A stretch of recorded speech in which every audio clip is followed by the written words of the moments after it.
Hi friends, today I'm going to be talking about my unit plan for the visual and performing arts. Now, the summary of this plan is that we have a tale like Cinderella that we're reading across multiple cultures. So there are different types of Cinderella stories. There's some that are based in Africa and some that are based in China.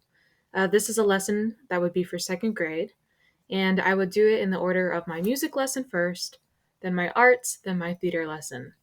And the main point of reading these stories is to determine what the main morals and lessons of the stories are, and also to learn more about the setting and the plot, the story elements of those stories. The first lesson is a music lesson, and in this lesson, we would be listening to traditional mariachi music, kind of understanding a little bit more about Mexican culture, so that way we have a setting to place our story Adelita in. Then we would read it aloud and we compare and contrast it to our traditional story of Cinderella that a lot of us have grown up with. We'd also make papel picados, which is where we would write different character traits on them so that we could learn more about the characters. And lastly, as a class, we would create a song for any character, also in the style of that mariachi music.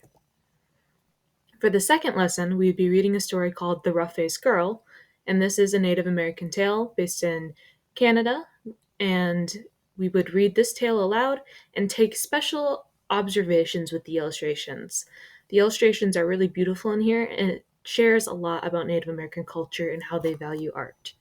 We would also do a compare and contrast with our other Cinderella stories, and we talk about the importance of symbols. And then the project for this at the end would be having students create their own wigwams and symbols that relate to their own lives.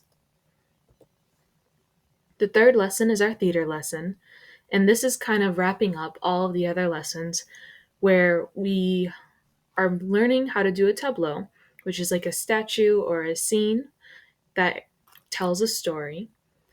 And then we're able to connect those stories with the Cinderella stories.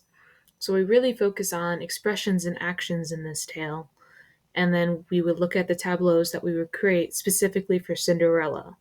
The last part of it is that the students have to work in groups to create their own tableau on a untold story of Cinderella. So maybe it's an alternative ending. Maybe it's what Cinderella does when her stepsisters aren't ordering her around. So they would present those tableaus and also write and do a writing project as a final assessment on their own version of Cinderella. Here is my demonstration video. Hi friends, so in our second lesson we were talking about symbolism a lot, and we had the students read the story The Rough Faced Girl, which is about a Native American tribe up in Canada. Now, one of the things that we learned about was that this tribe makes wigwams to live in. And so for this project, we're going to be making our own wigwam and using symbolism for our own lives to kind of connect our lives to this story. So here I have a crayon, and I'm kind of making the shape of a wigwam, which is kind of like this half semicircle. Um, a lot of times people get wigwams and teepees confused. Teepees tend to be a little bit taller and pointier, more triangular. And still, I'm going to take my crayons and I'm now going to draw some symbols that I think relate to my own life.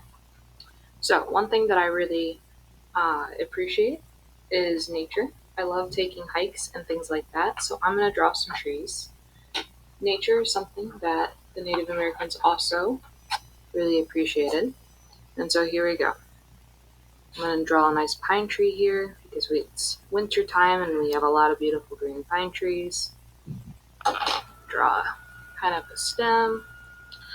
I would have students in the class using any materials they would want for this project, whether or not that be crayons or markers. And I'm going to make a moon. Now, the great thing about symbolism is that it doesn't have to be a direct representation. That's why it's a symbol. So I'm going to use this twisty tie, kind of make it circular, and I'm going to pretend that's the moon in my project. And I glue this down like I was making this to hang up.